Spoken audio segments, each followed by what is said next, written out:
On this edition of VLGA Connect, terrific to be speaking with Charles Pakana, an Aboriginal journalist, speaker, writer, man of many talents, an Aboriginal man of Tasmanian descent, who's going to talk to us about the YCCC program, as it's been called in shorthand. Charles, thank you for joining us on VLGA Connect. My absolute pleasure, Chris. Thanks for inviting me on. Lovely to have you here. YCCC, what does that stand for? Well, YCCC essentially stands for Your Community, Country and Council. Right. So I know it's a busy time for you because you're working towards increasing representation of Aboriginal people at the local government level, with elections coming up in October at this stage, notwithstanding any decision there might be to alter that. How has this program come about? Where are its origins? Well, I was brought in by the VLGA a couple of months ago, a fellow who's since left, Bo Lee, and who was a policy manager there, who invited me to come in and talk to him about a project that had been commissioned by local government Victoria, with, as you mentioned, the primary focus being to engage Aboriginal people or encourage them to run for local council elections later this year. I was brought in because I've had a fair bit of dealings as a broadcaster and writer with the VLGA, and they recognised this could be a good fit.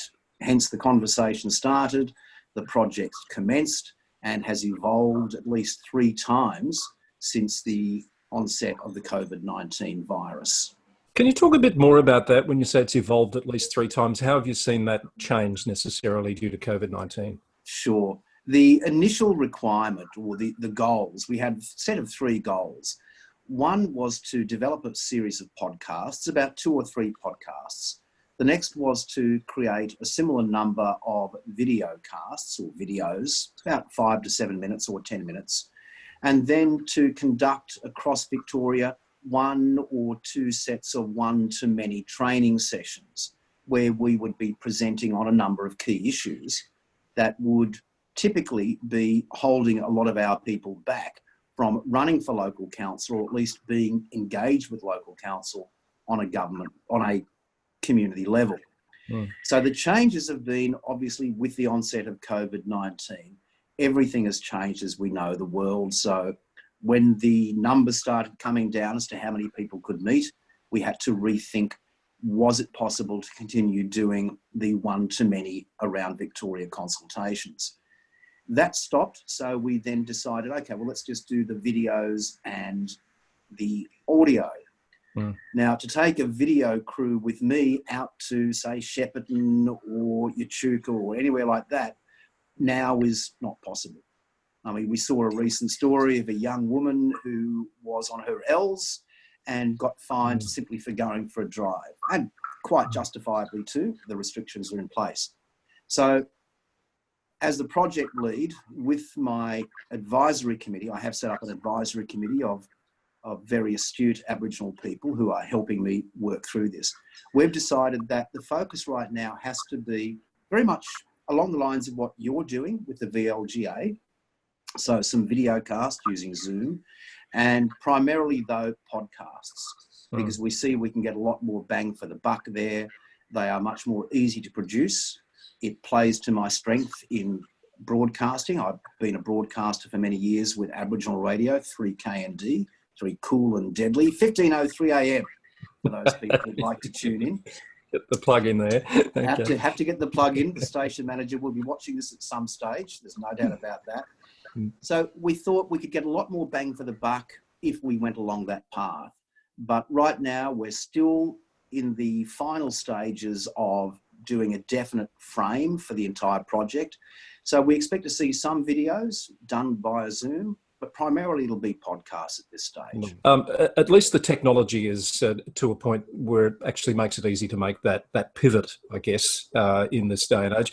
Well, what do you see, just getting back to the aims of the program itself, what do you see as the barriers to increasing that level of Aboriginal representation at a local government level? Well, the barriers have been established or being established for well over a couple of 100 years, of course. There is an enormous amount, justifiable, I might add, of distrust from a lot of our people to government at any of the 3 levels, be it federal, state or local.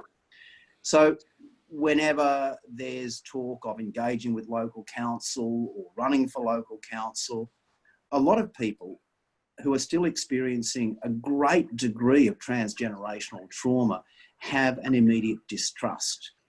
What we're seeking to do is not allay the fears that they may have, because these fears are going to take a long time to deal with, but we want to encourage people to run for council. We want to encourage them to consult with council and work with council in an advisory committee.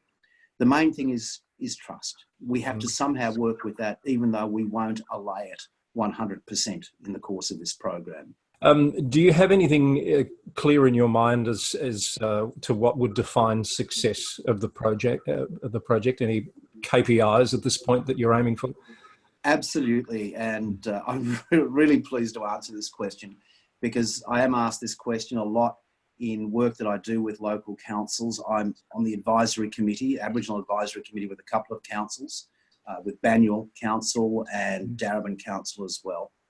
And a lot of the times we get people, and it's not specific to those councils, but right across any level of government or even organisations, I'll say, okay, we have a certain amount of money, let's throw that at the Aboriginal people, and to achieve something, hey, can we see results in the next couple of months?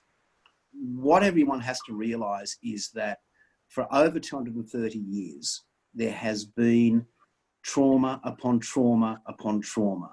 Genocide has occurred in this country.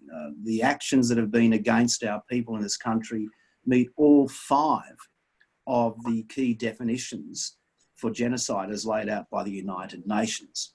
So results may not take 230 years again, but everybody needs to be patient. We want to see, maybe not this election, but the next elections, 4 years after that, a greater number of our Aboriginal men and women. And there are some amazingly strong and incredible people out there running for local council or starting to engage with local council. This will happen, there's no doubt about that. And especially because of, one of the reasons being, we now have the First Peoples Assembly of Victoria, an elected Aboriginal body who are working with the state government, or partly to a degree, they're still independent, towards treaty. So we'll see things happen, but I just encourage you and everyone else to take on board the fact that it is going to take time. It's not a quick fix. And I think you make a really good point, Charles. The success might not necessarily be immediate in terms of the number of Aboriginal people elected as councillors, but there are other opportunities to be engaged in the local government space. And with participative democracy, I'm thinking, as one of the key aims of the new legislation, the new Local Government Act, I'm sure you'd be encouraging Aboriginal people to be more involved in those processes as perhaps a stepping stone to future elected representation? I've seen great inroads, mate, in at least the 2 local councils with which I work or serve as an advisory member, Darebin and Banyul, as I mentioned. More and more we're seeing local governments defer to their local Aboriginal communities on key issues, whether it's land management, whether it's art, it's anything that could impact on this one particular sector. There's increasingly a desire in a lot of councils, not all.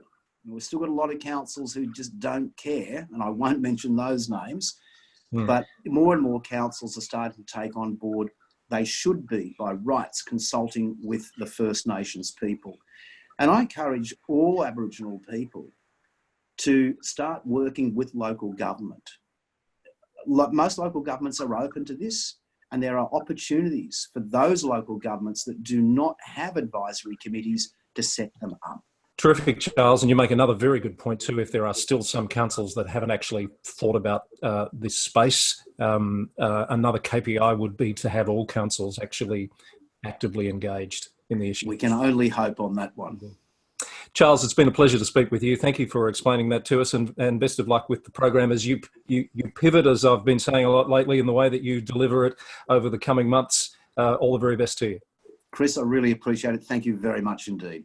That's been Charles Pakana, an Aboriginal journalist, speaker, writer, very busy man, also bringing together the YCCC program, aiming to increase the level of Aboriginal representation at the local government level, with the elections coming up later this year. We'd like to hear from you if you have suggestions, story ideas, or if you'd like to be a part of VLGA Connect. Drop us an email to vlga@vlga.org.au. And I look forward to seeing you on future editions of VLGA Connect.